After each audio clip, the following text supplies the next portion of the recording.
Hello everyone, this is Professor Reha back with the Grim Dawn walkthrough. Now, last episode we were extremely fortunate with a lot of the drops. I even got Aether Row, which is pretty huge. So now we're going to go off and fight Warden Krieg. So first we're going to grab these for the experience, and then we're just going to go right on ahead. Did I remember? Yes, okay, I've got all my points where they're supposed to be. Now, if you'll also remember, we started putting points into Menhir's Will, which makes us substantially tankier. So, as a result, we will be using less health potions, and there will come a point where you're going to start really getting an excess of these for a while. This is a good thing, especially if you're a first-time player. You can stockpile these for future characters after you've beaten the game for the first time. Now, if you're using a different class, then you may not have this. You may have had better drops. You may have had worse drops. If you've been dying more often than I have, very likely you have better drops. Aether Woe is really... my helmet, which is the Milton's Cask, and the Aether Woe are really... I'm sorry, I forgot about the Hermit's Leg Guards. Are all three the only really big drops I've gotten. And it's more normal for me, personally at least, to have around 5 good drops by this point, but I was over leveled for a good chunk here, and even now I'm sitting at the average level here. The average level appears to be 24. Yeah, we're seeing some 23s and 25s. The average level here is going to wind up being 24, so we're right on the cusp. I might hit level 25 before Warden Krieg, maybe. It does look possible, but that depends upon how many enemies spawn, whether or not the totem comes up, etc. But in all probability, I'll hit 25 right towards the end of the Warden's lab. So there is that to consider as well. Now, Warden Krieg spawns consistently level 25 as a minimum, I think, so we'll be at the absolute... We'll be pushing the upper limits of where we want to be for this particular point. So there is that to consider. You'll theoretically be prepped just fine to go into the next section of the game, which is the Cronley gang episode, is what I like to call it, and be fairly prepared for that. If you can handle this relatively easily, and a lot of the equipment you use here will remain useful throughout Cronley's gang if it focuses on ethereal, which mine does. For example, my Milton's Cask and my Aether Woe will remain relevant throughout the Cronley gang episode, because, quite frankly, towards the second half of that episode, as I personally call it, right now we're in what I call episode 1, the Warden. In the Cronley episode, episode 2, in the second half of that, we come up against ethereals again, in the form of etherealized Cronley gang members. So, as a result, Aether resistance becomes quite important again, more so than here. It becomes a little bit important here. You'll see why you'll want a certain amount of Aether resistance. I'll talk about that more when I get closer to the point in which it matters, but there's a lot more Aether damage, a lot more consistent Aether damage and fire damage coming out of Cronley's gang, so those two resistances will take priority over a lot of other resistances once we get there. So do keep that in mind. There are bouts of other enemies who... I don't want that because that's not going to be nearly as good as the resistances on my current shield. They have the same base stats. My current shield increases Aether damage, which helps Aether Woe. I don't want this shield equipped. Anyways, back to what I was saying before talking about the shield. Just, while there are a couple of fights with non-Aether and fire damage dealing enemies, there's only, I would say, 3 primary sections, 3 large sections in which you aren't fighting Cronley gang members. So, in one of those typically is, well, one of those uses Vitality. I'll mention these as I go along. The other one uses, well, 2 of them use Vitality primarily, and a lot of Physical. So, Vitality is kind of important in that area, but for the most part, you're going to be looking for fire resistance, piercing resistance, and Aether resistance. Now, I have kind of touched on this before, but in this early game, in the Warden episode, There's such a wide diversity of damage that you generally want to at least get a decent baseline of all the resistances that you can get. Because as you've been noticing throughout the walkthrough so far, you've got people like this Fury that's doing vitality damage, they're draining some health. You've got the various elemental zombies, fire, light. Well, there's no lightning zombies at this point, but you've seen the. Well, there's the eyeballs that shoot lightning, but I don't call them. I don't necessarily consider them zombies, but you do have lightning damage, you have poison acid, you have cold, you have fire. You have all of the base elementals. You've got the poison acid. You have the vitality. Oh! While this is a tempting thing to equip, keep in mind I'm going for an elemental damage build, and that the armor on the gloves I currently have, the Stalwart Restored gloves, is higher. Also increases my health regeneration. It is a very tough decision, but right now I need the armor for all of the physical damage I'm taking, which would be the regular zombies, the zombie soldiers, and to a large part the mutants, the large mutants that run around, the various bugs that you encounter throughout this area. You'll see what I'm talking about in a bit, spiders specifically.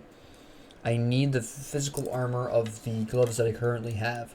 Very tempting, and if you're going for a physical build, if I was going with a physical build here, I would absolutely have equipped those. The resistances and that increase in damage absolutely would matter more to me than the armor would. But I'm going for an elemental build, so I'm not going to use that physical damage so much. It can help Aether Woe. If you're thinking, well, Aether Woe converts a certain amount of physical damage into Aether, you're correct. And 15% of that 15% boost would be converted into Aether damage. I believe it's 15% on this, right? 16%. I was close. That's a random number. It's going to range anywhere from 15 to, I think, 20 off the top of my head, but I could be wrong. If I am wrong, you have a Aether Woe that converts more than 20% physical damage, please let me know. I'd love to know about it. Or Grim Tools. I don't necessarily often go onto Grim Tools. Sometimes I'll go onto Grim Tools for inspiration. Like, I'll choose to be inspired by a particular legendary set or a particular legendary weapon, and I'll do some of these builds later on that are sort of inspired by certain things. I draw inspiration from very weird places, but that, is something that you absolutely do want to keep in mind, is that yes, I could boost my Aether damage via that, but it's going to be 15% of 16% boost, so it's not really worth it in the long run. I mean, I would wind up replacing them as soon as I got something that had even slightly better resistances and that was a bit more broad purpose. I'm actually going to do some Panetti's Replicating Missiles here on you, because you are stacking up a large amount of zombies. Now you'll notice I have not, this entire episode so far, needed to use a health potion. Fantastic. Either A, I will be basically saving up these potions for later on in the game when Menhir's will alone will not save me, or B, if I can find the right pieces of equipment and get the right combination of skills, then I still probably will have an extreme surplus of potions, and I can pass these potions on to the next character, because this walkthrough isn't necessarily going to finish with this character. I'm going to do one more walkthrough of what do you do with every character afterwards, because how you play the game the very first time, how you play Grim Dawn the first time, the first run-through, is quite a decent bit different in terms of playstyle to how you play Grim Dawn after you've beaten it the first time. It does change a little bit. So the areas you'll go to, the decisions you make will be somewhat different on the second playthrough and onwards. So I will be playing through a literal walkthrough one more time with a different character, because at that point you'll be building a different character, and I don't know what character I'll create for that part of the walkthrough yet. It's way too early to decide that. I know I want to do an occultist because I haven't done a good occultist in a while, but I don't know what the second class will be yet. But I'll take that inspiration when it comes, whenever that happens. So, anyways, back to the point. What we're talking about here is, I've kind of lost my train of thought, actually, so yes, that's right, I was talking about the gloves. So yeah, that ultimately, and I don't have fighting form currently. That's way over here. If I was doing a solo soldier run, I got to explain this. I'm trying to think of how. All right, so there's two different ways you can approach leveling up in Grim Dawn and picking your classes. You can either do what I did and grab your second class right away, which I did for this one because I knew what I wanted to play. Or if you only know your first class, like I already know what my first class is going to be for the second part of the walkthrough, Occultist, you can pick your first class, be undecided on your second one, just kind of figure out what you want your second class to be later on, so you will be running for a decent amount of time only the single class. If I'd been doing that with this character and I'd only had soldier at this point, being unsure of where I wanted to take the character after that, and I, was putting all of my points in soldier, then I probably would have also picked that up as well, because I would probably have had fighting form by that point. Cadence is too good of a skill to not use on the soldier class, regardless of what combination you're playing, unless that combination has something that fits a little bit better with the theme. For example, you might want the shaman's version of a basic attack modifier if you're playing soldier shaman rather than the soldier one. It really depends on what you're building, but ultimately, if you're playing soldier and you have something that doesn't have what I call a auto attack mod, you want cadence. There's just no two ways about it. In this particular case, because of the Discord modifier, cadence gets to fit right into an elemental damage style build with Arcanist. So that's very helpful for me, and one of the reasons why I really love playing this build. But even with that said, it would just be something I might want to put on, say, an Inquisitor, if I was playing a Soldier-Inquisitor combo, because they don't really have any overlap. You can actually do, this is just a random off suggestion, and I'll do this eventually in the future, you can do a really fun auto-attack focused Soldier Inquisitor. Use the 2 single handguns, get cadence on there, and go really all in on the elemental damage, get all of the little bullet modifiers for the Inquisitor's skills. You can have an absolute field day. It's basically the ranged version of this combination. Essentially, you can play this combination ranged. I have done so. It's just not my favorite way to play it.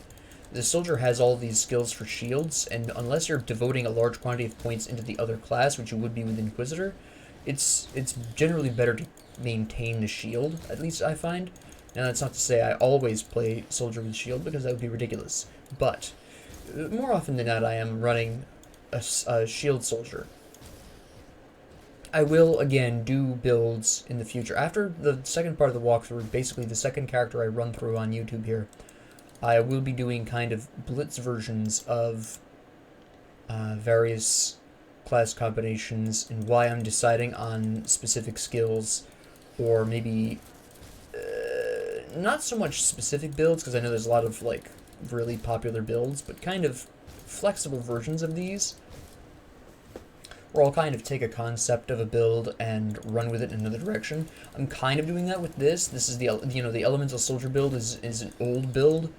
I don't hear it talked about that much anymore. It's been a long time since I've seen somebody or heard somebody seriously talk about Soldier Arcanist Elemental Damage, but it's a really fun build if you, are willing to build a little bit odd and, flex into what you really need. I just have a great time with it. I've said this in the first episode, I actually need to use a potion here because there's a large quantity of... What are you actually hitting me with, specifically? I know there's a large quantity of guys over here. My pierce resistance is fine. Are you doing chaos damage? You don't look like you do chaos damage. What are you doing to me? The bloodletter. What's my bleeding resistance? 28%. That's probably a decent amount of it. My bleeding resistance isn't quite as high as I'd like. There's also a large quantity of spoders here, which is causing some problems. Let me see if I can just... Here. Okay. Nope, this is not going to go well because it's a defender and it's increasing everyone's defense. Its own defense is pretty high up. Okay, that's not going to work. I've found basically the spider version of me, which is kind of disgusting. Okay, we're going to have to cadence this thing quick. There we go. Alright. That's pretty big. And then Menhir's will is about to reset. Alright, we can theoretically cadence you into next week. You have shield. Alright, so we'll... It's the continuous poison acid resistance. 36% should be good enough for this, but maybe I'm wrong. Take out your cronies really quick. I gotta take out these guys back here. This is what the problem is. Come on, there we go. And now I have no idea what I'm doing because I can't see anything. There we go. We'll cadence you. At this point, since you're cronies, what happened to my mouse? There we go. I have no idea what happened to my mouse there, but okay. So now we can theoretically beat you into submission. I did have to use some potions there because apparently my poison and acid resistance is not high enough for this. That's something I'll have to keep in mind when I start looking through equipment. At this point, it's just easier to wail on me. It's not, well, she's not spawning any more spoders, so... There we go. Come on. That would be another problem. Would be probably my offensive ability was decreased. That's, a two-handed weapon. I don't care. And let me see. Yes. That's fine. I don't care about your energy. You're fine. Yeah, see, I'm still missing stuff despite a decently high offensive ability of 593, so, we definitely could increase that more. I just had another miss, I just saw it. There we go. Wait until you see this build go full out. It's incredible. Alright. Now. Yeah, there we go. Wipe out some of the smaller ones. Matriarch spawning too many spoders. We're fine. Alright. I don't know what you're doing back there, but time to die. Come on. There you go. Yep, there's 25. Okay. Hit that a little bit faster than I was expecting because of all those heroes I just killed. Yeah, again, blue belts are never going to be as good as green items unless they're specific to your build. That's an offhand. I don't care. That's gloves that do way too much for pets, and I don't do chaos or poison. It does not increase any resistances. The armor is higher, I give you that, but that is a large quantity of resistances that I'm getting on the shoulders. I get 5% increased armor. I get some stats there, 9 physique and cunning, which is increasing my health. The maniacal field spaulders of protection are not giving me any of that. They are giving more offensive ability, which I do appreciate, but I just don't need the rest of it. I don't need spirit that much right now. I have a decent amount of spirit to use Panetti's replicating missile, a decent amount. We have Menhir's will up more. You just don't need it. Just completely unnecessary.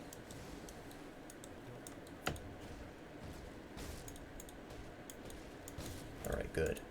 Now, I can see on the minimap there should be a totem up there, right? It looks like there is. Let's find out. Yeah, definitely.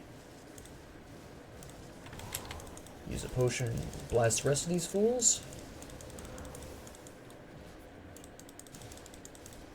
This is the real beauty of Panetti's replicating missile. Eventually I'll get Caldor's Tempest and be able to clear out the area next to me too. In emergency situations, like with the spiders.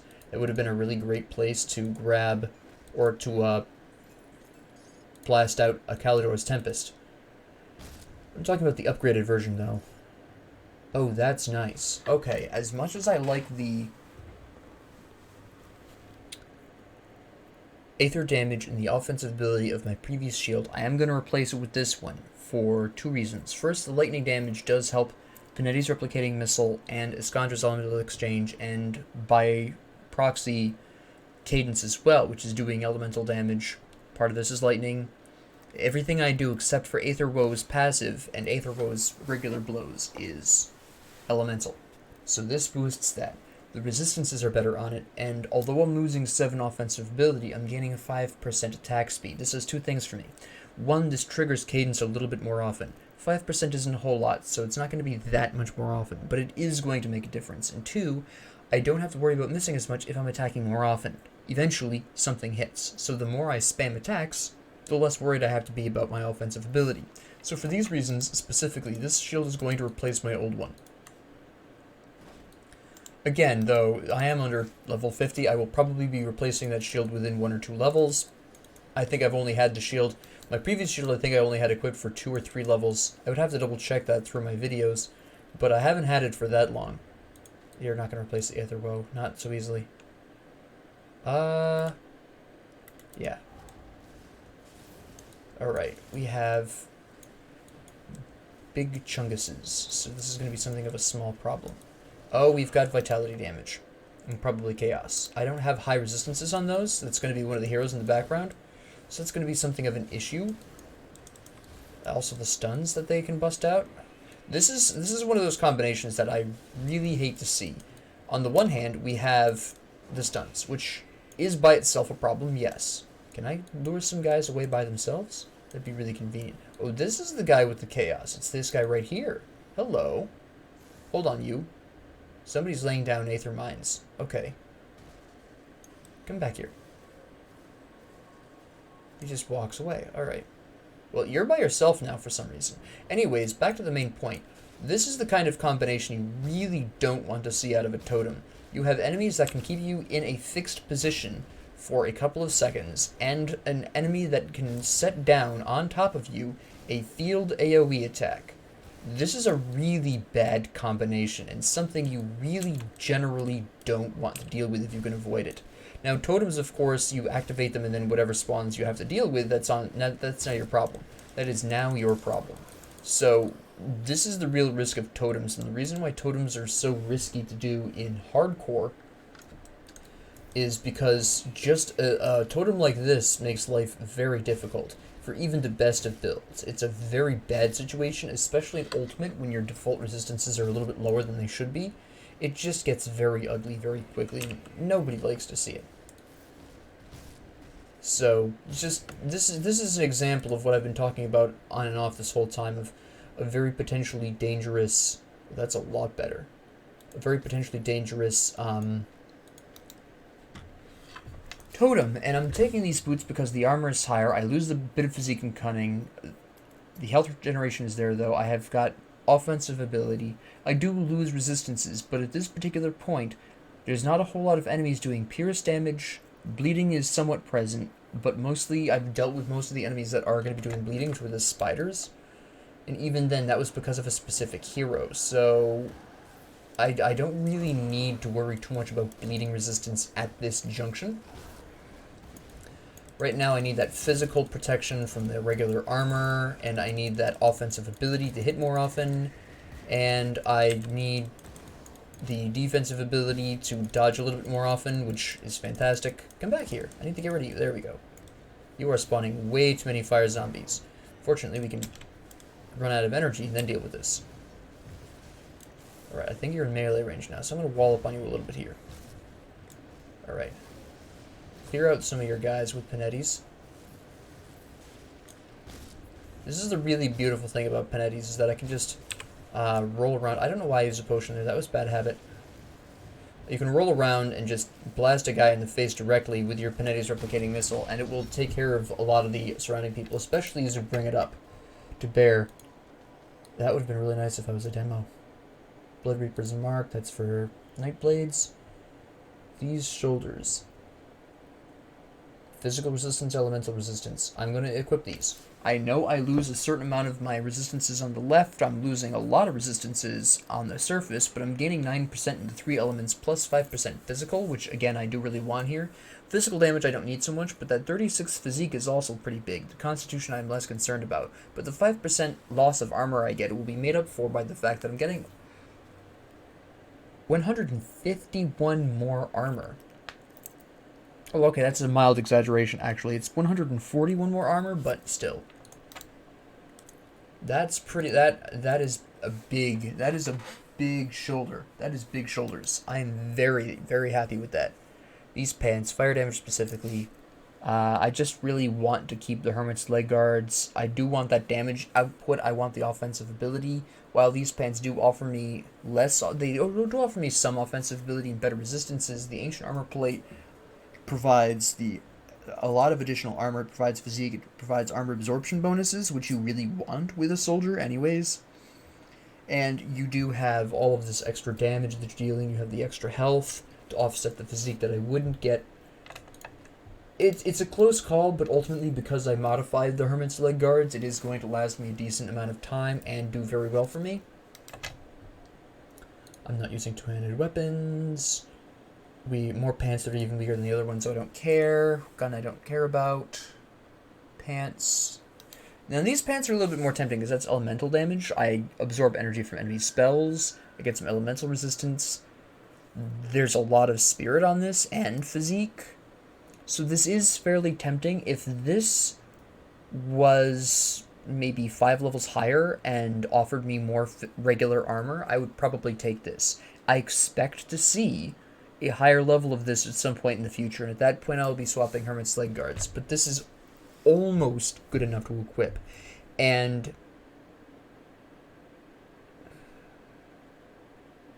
I still may equip it though. I still might equip this.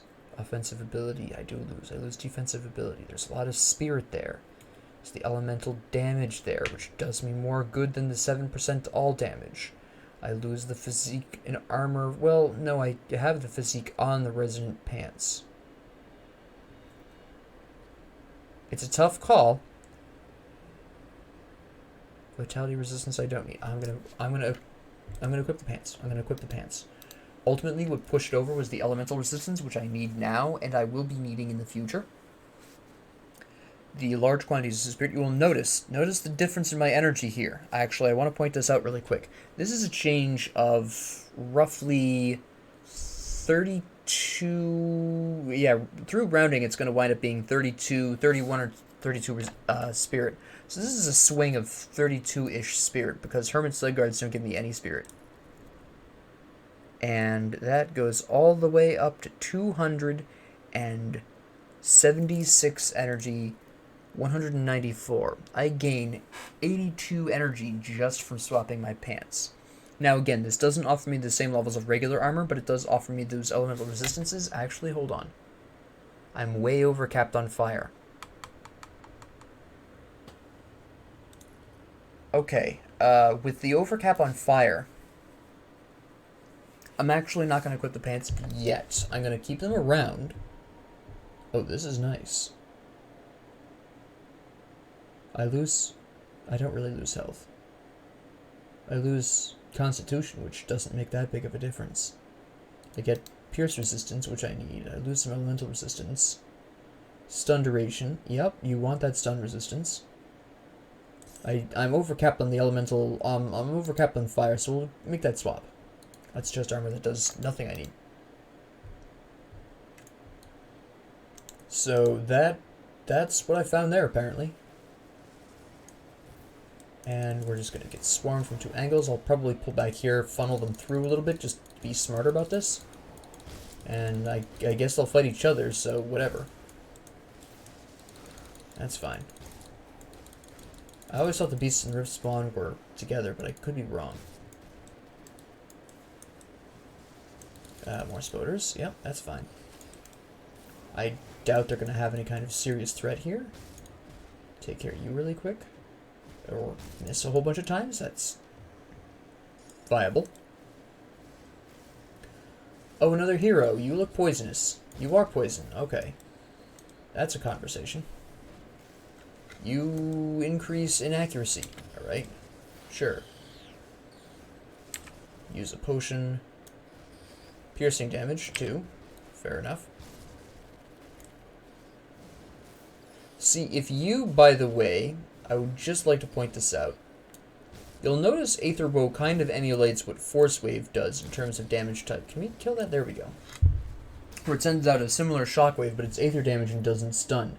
So, there is that benefit as well. Let me think about this for a second.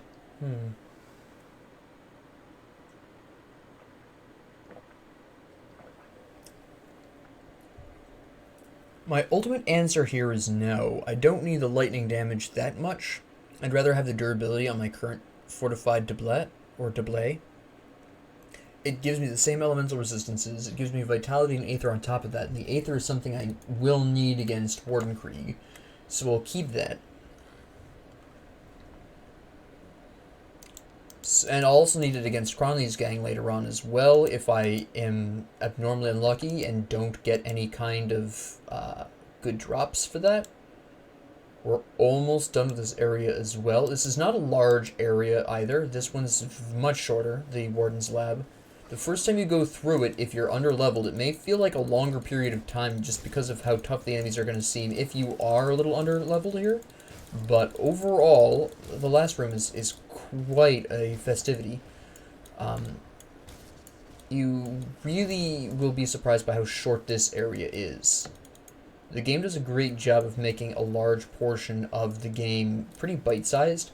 The beginning of the game is a little bit longer than average because you're going over large expanses of areas, and later on, when you get to a location called Fort Icon, that area, the area surrounding that, the mountains, that can take a little bit of time. The Necropolis takes a decent bit of time to get through, but most of the rest of the locations, the mid-game, a lot of the mid-game locations are pretty short. As are the Ashes of Melmoth areas are also overall pretty short after the first one and the last one. The rest of it's pretty short. And then the Forgotten Gods DLC areas are huge. So you take a decent bit of time traveling through them, even though there's not quite as many enemies in them as their size would otherwise indicate. So, but this is just how I personally feel about it. How long it takes you personally to go through these areas may depend on how you feel about the areas, what build you have, whether or not you can climb upstairs. There we go. Now, yep, here's the spawn. Now, this is something interesting that you'll really probably notice most heavily and plan for in the Arcovian Undercity, which primarily focuses on skeletons rather than zombies, but they operate on the same basic principles of coming out of the ground at really weird places, is that you're going to want to shoot any enemies that you see on the overland, so that way when you go actually into an area, if something starts crawling out of the ground, you're not going to have quite as much of a problem dealing with them because there's no longer any previously visible enemies. Your last instinct should be to rush in. The first thing you should do is start popping off some shots. Why did I pick that up? There we go. Now, fortunately, I am not so high up enough in level that I run the risk of hitting 25 before I actually get to Warden. 26 before I hit Warden Krieg, which is pretty important because you want his drop rates to be relatively normal. He is a boss, so you should be sitting at 25, roughly 25. Being 26 wouldn't matter that much because it's only one level higher, but it is going to damage your drops a little bit. And the thing that I'm concerned about specifically is Warden Krieg has some interesting potential drops for my combination, if I'm remembering correctly. I know one of his drops is for necromancers, but I believe the rest of his potential drops are for my combination, and if I get one of these, that'll be pretty huge as well. That'll be bigger than Milton's Cask, honestly. That'll just be absolutely stupefying. There's 2 different clubs, I think, and also a shield that he can drop.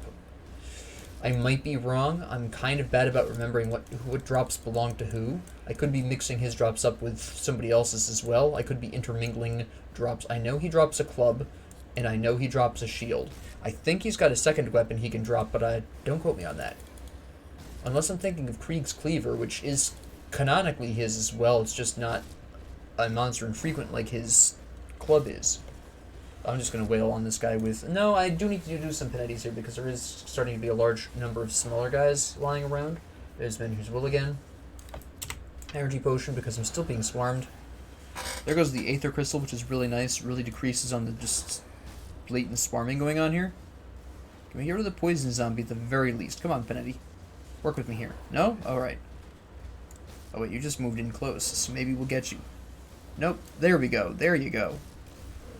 We're actually going to have to use a potion here because of the poison. And Panetti a little bit here so that we don't get overwhelmed. Alright, we're out of Panetti. Hit him with the cadence. And he's dead. Get rid of you. You are probably contributing some idiots too. There we go. Shoot this. Take you out. This area can become quite unmanageable if you rush in by yourself. It also becomes quite interesting if you're playing with multiple people because that does have a mild effect on increasing the number of spawns in a given area. So you do... I'm going to just slam my water bottle. You do want to be careful if you're with the group. You don't want to really push ahead into this area by yourself if you're playing with other people.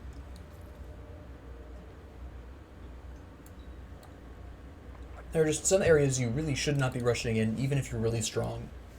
Now, this is something you should get into the habit of doing. Every time you know you're about to hit a pretty big boss fight, put down a rift, just so that you have it there, in case you die. Additionally, we're going to now utilize the Spirit Bane Ointment. Hold on. Now, if you want to use the Spirit Bane Ointment before going into the room I was just in, because you're a squishier class combination, absolutely do so. It lasts 450 seconds, and if you're a squishier class combination, this also means you're going to be hitting harder. A great example is Nightblade. Hits like a steam engine. So, go ahead and use that Spirit Bane Ointment a little earlier before you go into the next room if you do have a problem with Aether damage. And you'll notice my Aether resistance is now 53%, and the reason why is because Warden Krieg does 2 types of damage, physical and Aether. And that's basically it. I think maybe Internal Trauma, possibly. I can't remember off the top of my head, but I know he does Aether, and I know he does physical. And he has 2 forms. This first form is pretty weak sauce. This is mostly physical damage. He has the Aether Shockwave. I think he's got a little bit of an Aether modifier on his weapon as well. But this isn't really where your Aether resistance is going to come in. You'll notice I'm just walloping him with Cadence. There's 2 reasons for this. First off, he does not summon cronies, so there is no particular need for Panetti's Replicating Missile here. He does not summon backup, which is one of the few bosses that never summons backup, so there is that benefit there. Additionally, at this particular junction, my Cadence, and if you've been copying my build exactly, your Cadence is going to be substantially more damaging than Panetti's is going to be. This is where he shifts, and what becomes very interesting to watch is how the shockwave, his big shockwave, his foot's on this. Not bad in terms of damage. I'll probably, yeah, I had to use a healing potion there, that's fine. I'll probably have to intersparse healing potions every once in, kind of rely on Menhir's Will for one, and then rely on healing potions for the other part. There goes Menhir's Will.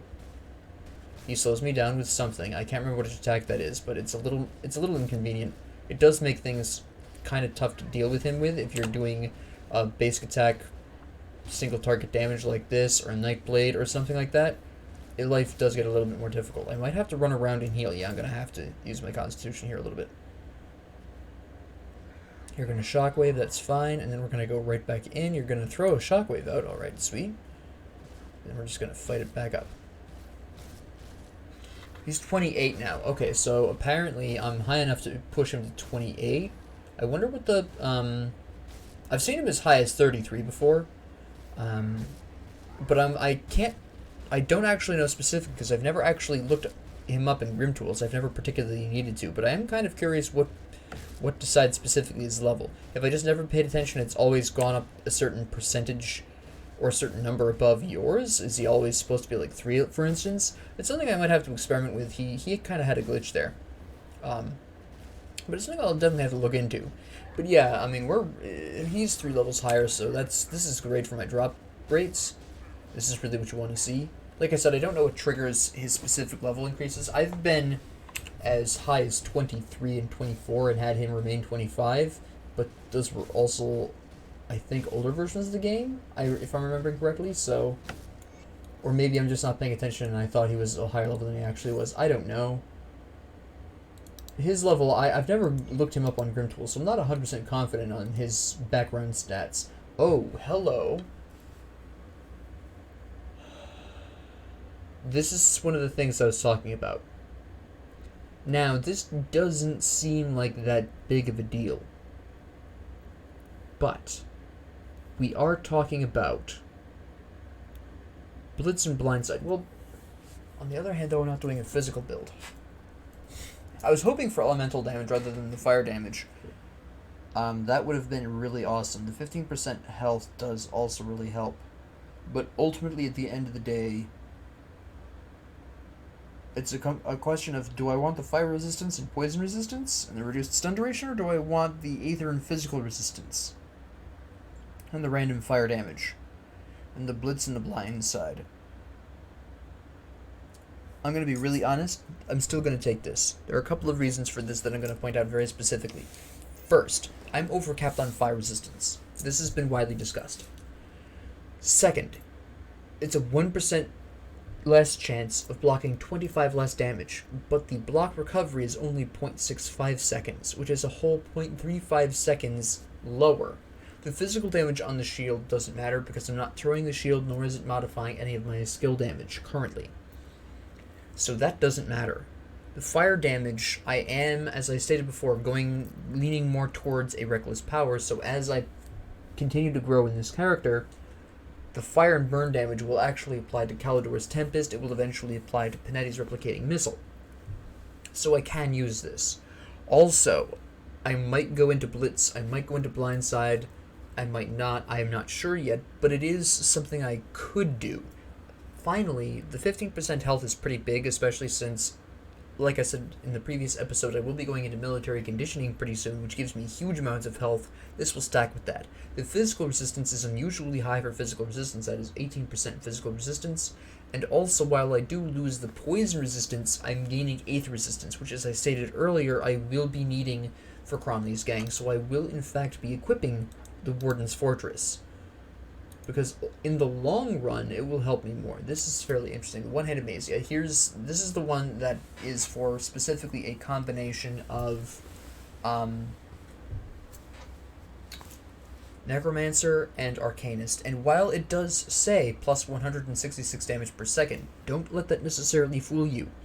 Keep in mind that this is not necessarily including Panetti's Replicating Missile. This is not including Cadence's damage.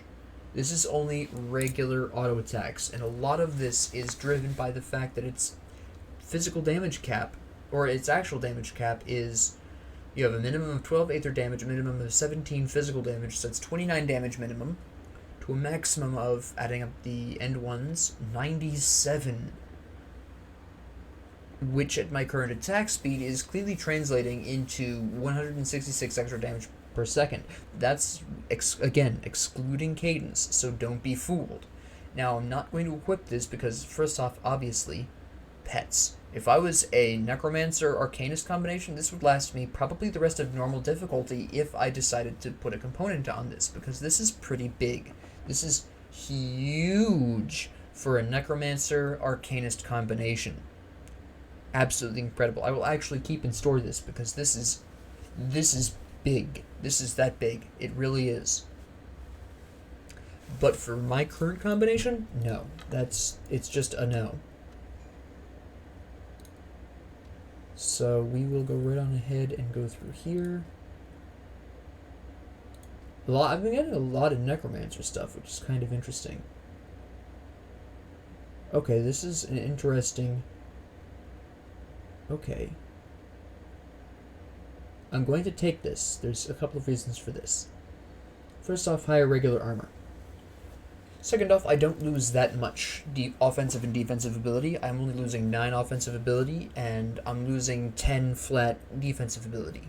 I lose health regeneration from my old boots, but I have Menhir's Will, and that's going to be going up. I lose the 5% increase in armor, but that's only bringing us up to 123. I know I kept the pants earlier. No, not these pants. I kept something earlier that... What was it?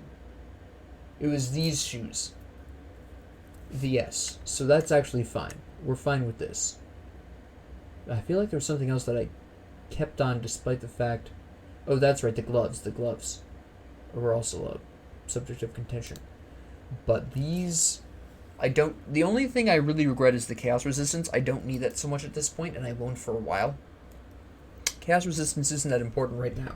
But the Elemental Damage increase, the Insight passive on this, even though it isn't 100% consistent, it's still better than the absolute nothing on my old boots.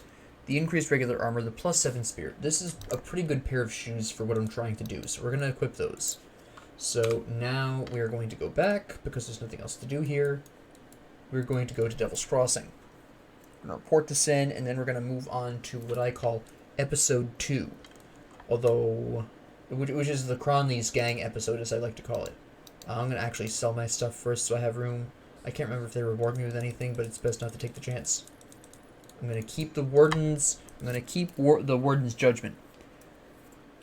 One day I'll want this for a Arcanist Necromancer combination, and it's going to be stupid awesome. I got 2 Tainted Brain Matters. That's good. That's good. That decreases the likelihood I'll have to farm for them. But if you're... I mean, for this particular character, I'll probably have to farm anyways, and I'll explain why when I get to that point, but eventually I'll be doing bounties. We report to this. There you go. He talked to him.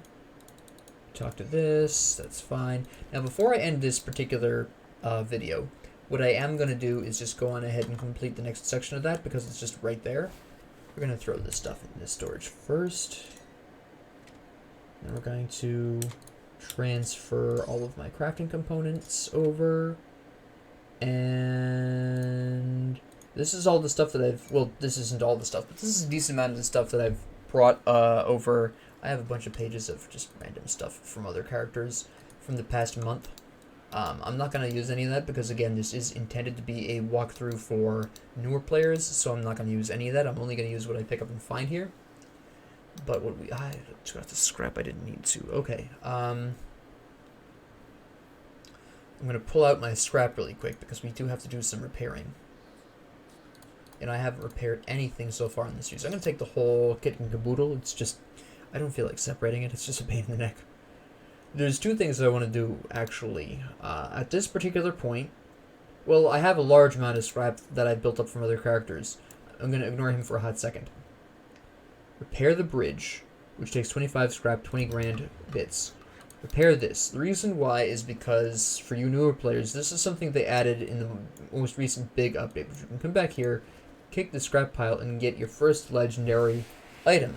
And legendary items normally only spawn at... once you're pretty close to level 50.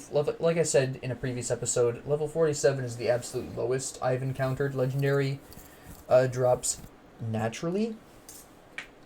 And even then, not in normal. Not in normal.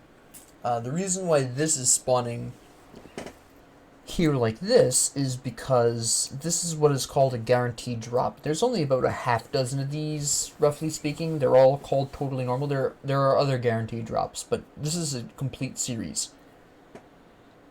Excuse me, that I wanted to talk about this episode. The totally normal series. All of the totally normal series are legendary one-handed maces that are all actually shields. They all increase shield block chance, and they're supposed to be really intended to pretend that you are a left-handed person, which means your primary weapon would be in your left hand, and your shield would be in your right hand, which is counter, as you can see with the character who uses their primary weapon in their right hand. So this is kind of a spoof on that idea. And there's I believe 6 or 7 of these shields in the game. Each of them do something like this. They all spawn with these specific things. The percentages change between, how lucky you are or whatever. As you can see, this is clearly a Necromancer Demolitionist combination. Eventually, I will be making series on builds inspired by the totally normal set.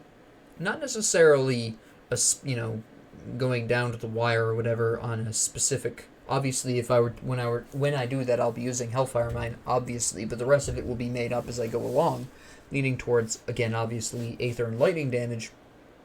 But eventually you will see me do a series on builds inspired by these. But these are guaranteed drops, and they're just kind of there to get you used to the idea and the excitement of grabbing legendary weapons. There's 3 versions of each of these. There's the level 50 version, there is a level 75 version, I think it is, and a level 94 version. And each of these drops different difficulties. This is normal / veteran, so this one is level 50. If I were to do the same thing on Elite, 75. Do it again on Ultimate, 94. So you can see where the overall trend there is of player level. I don't know if there's other modifiers for these. I don't know if you have to be over a certain level on Ultimate to get the level 94 version. I don't know, because I've always been if that is true, I've always been the correct level. So you do, you know, pick that up and throw it somewhere. Just, I won't be equipping that ever because I guarantee you by the time I hit level 50, I will have some better shield that's specifically for me. Probably won't be Krieg's Fortress, the Warden's Fortress. It probably won't be. By that time, I'll hopefully have found an epic item of my own. I'm going to put it in here just for kicks. So that's out of the way. I've been able to have a conversation about that. I'll talk about bounties later on at the point where I think you really should be focusing on bounties. It's too early to focus on bounties now. We can talk about him, but I'm going to wait on that. I want to talk about Cronley's gang really quick. So we go over here, we repaired this. You should by this point have the resources for that. It should not be that much of a problem. And this area is really intended to see if you're ready to take on Cronley's gang. They're all level 25, so I can go ahead and do the path at the Conclave of the 3. You'll know what I'm talking about in a bit. We'll just take care of these guys really quick. I am at the exact correct level for these guys so far. They'll go up again, you know, as time's going on. Yeah, see, this guy's 26, this is 26. So the average level here is 25, which is good for us. There is the chance I'll pick up some shoulder pads from some of these guys that will be very helpful. Other combinations you'll find equipment for will be demolitionists / inquisitors. There's also a two-handed gun for arcanists as well, but obviously I'm not using two-handed guns, so I will not be using that even if I get it. Wait, no, that's not here. That's from the trolls. Never mind, that's not here. I'm thinking about different enemies entirely. Hold on. Just the same kind of idea. Monster infrequents that specifically are targeting arcanists. Way too early for that. But there is a really nice pair of shoulder plates that I'm hoping I will be getting. So there is that. So we'll just go through here. So far I haven't had any kind of problems. I am really pushing the upper edge of that fire resistance, and I didn't actually talk about that. I did forget to mention this, but with the exception of alterations by certain pieces of equipment or certain skills that you can equip, you only have so much of a particular resistance you can have. The maximum is 80% of any given resistance. You cannot exceed 80% resistance without equipping certain items or certain skills. So what happens if you overcap?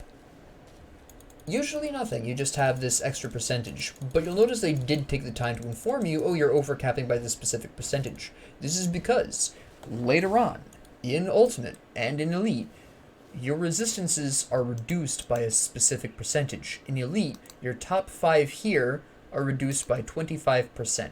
So if I were to switch over to Elite, I would theoretically want each of these to be overcapped by 25% or so by the time I end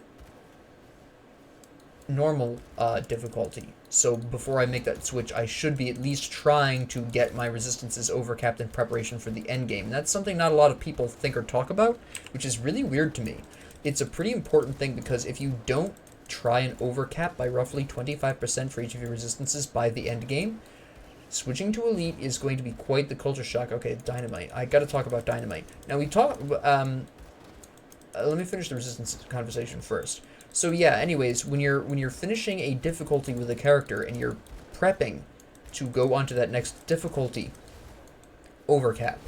That's when you really want to overcap in the final stages of any given difficulty that you happen to be fighting on. You'll recognize them as you're going along.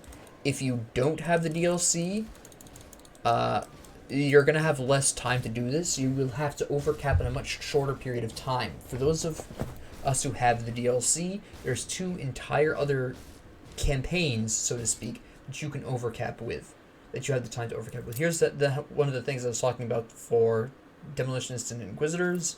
I am neither of these. I don't care. It also offers me only explicitly fire damage, but there's not enough benefits beside. You saw how much of a difference, my current helmet is massively awesome for my combination, or at least for the soldier part of it. I'm just going to go up here and whack these guys really quick. And just take care of this really quick. I just want to see if there's any fat loots up here. Just to see. Now, killing Shanks there sometimes that totem spawns up here, so I wanted to check. Killing Shanks is, the next part of the quest chain here, the main quest chain. He's not terribly difficult. He's basically just kind of your warm-up for the rest of this episode. That's not nearly good enough. It's got more armor, sure, and the elemental resistance, but I've got so many other resistances here that I need. Pierce, Aether, not so much bleeding. The shield damage blocked is really nice. It's just, well, then again, that 40 spirit, though, and I'm not 100% sure I want to go into... Oh, I probably won't go into Blitz and Overguard. Elemental resistance... I'm not going to equip this now. I'm going to wait. I don't need to start overcapping it. It's way too early in the game to start thinking about that. No, not really. There's a lot of health associated with this and a lot of armor. But I don't need the chaos resistance. I need the Aether and elemental resistance from my current piece more. And even then, mostly that's the Aether resistance I'm thinking about. So once you whack Shanks, you're going to want to go back to Devil's Crossing and report that in. But before we do that, actually no, after we do that, hold on, let me report this in really quick because I want to grab that experience to really emphasize my point that I'm going to make in a couple of seconds. Yeah, and we've got to talk about Elsa so he can... Oops, Harp, I talked about her too often. There we go. Alright, so... two things. First off, one really big thing is the emissary gets you to what is known as the Conclave of the Three, which is the launching point for the Forgotten Gods campaign. I could, if I wanted to, choose to go and do the Forgotten Gods DLC now. If you're a new player, you will be tempted to do so. Do not. For one very specific reason. And that is the enemy level cap in the Forgotten Gods area is... Which, by the way, if you're on the map... Oh, hold on. This is the wrong map. If you're on the Rift map, the Forgotten Gods DLC is contained in this area here. You can see how large this campaign runs. It's about, I would say 2/3 roughly speaking, well, 1/3 of the size of the main campaign. So it's a pretty big area. But the potential level cap for that is much higher than it is for the main campaign. Now, if I were to go there right this very minute and try to go through the Forgotten Gods DLC, the enemies would be only a couple of levels higher than me because they will scale to you specifically. But then, when I return to trying to fight Cronley's gang, as an example, I'm going to be, by that time, probably late 30s, early 40s. And Cronley's gang is going to probably stop leveling up, if I'm remembering correctly, at about early 30s, possibly 35. You can see where there's a problem.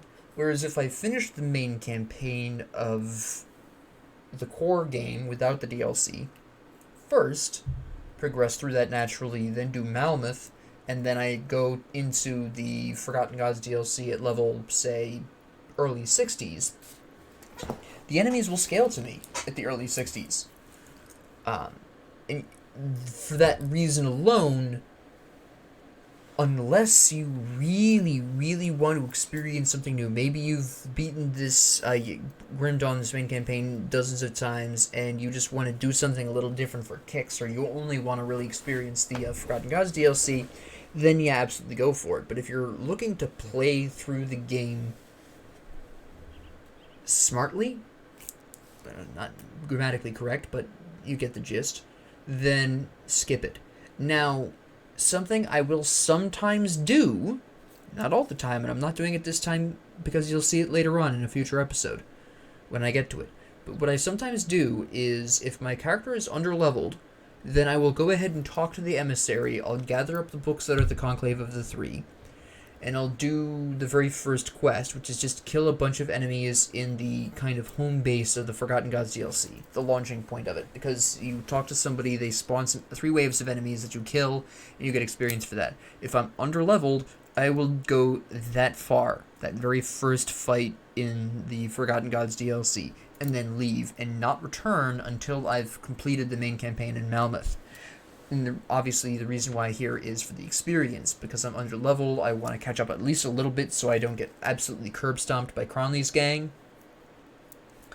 then I'll do that. If my class combination either doesn't snowball as early as this one does, let me rephrase that, doesn't start snowballing as early as this one does, or if it otherwise is a what I call a high contrast build. And a high contrast build is a build that does not have, a build where the two classes do not share a mutual damage type. A great example of this is Demolitionist Necromancer. They do not share damage types, at least not without specific items. Another good one is Nightblade and Demolitionist. They do not share damage types. I think they share piercing, and that's it. And physical damage. But the best example of this is Demolitionist Necromancer. No overlap there at all, except for one piercing ability on Necromancer. That's it. The rest of it, there is no crossover between the two classes at all. So that is a high contrast build.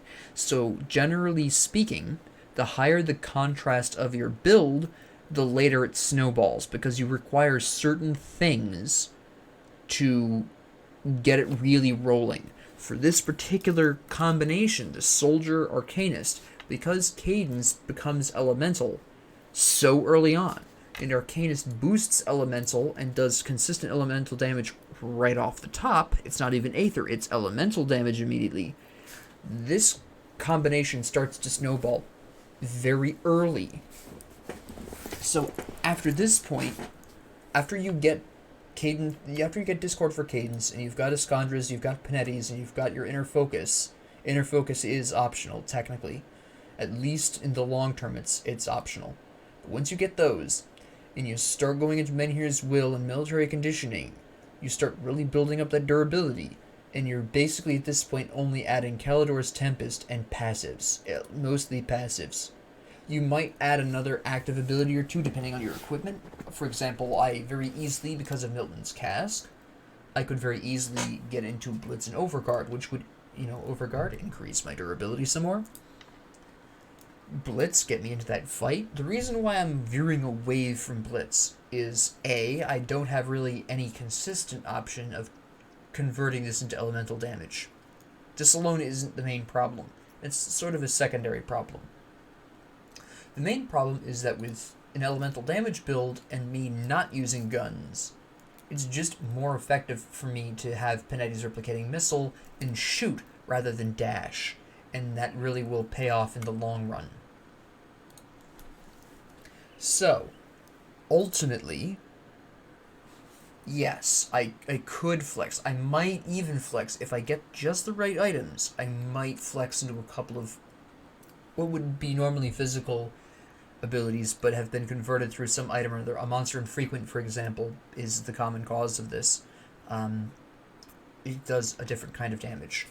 Monster Infrequents are, in fact, the usual culprits for converting a skills damage from one type to another. But because this combination starts to snowball so early, it gets online, so to speak, so early, I'm doing really well in this particular run. This combined with some extremely fortunate drops that will last me until at least I'm done with Cronley's gang. And you're looking at me not needing the experience that the Conclave of the Three has to offer at this point. I probably will in the future. Either way, whether I do it short term or long term, I will be going through the Conclave of the Three in this walkthrough.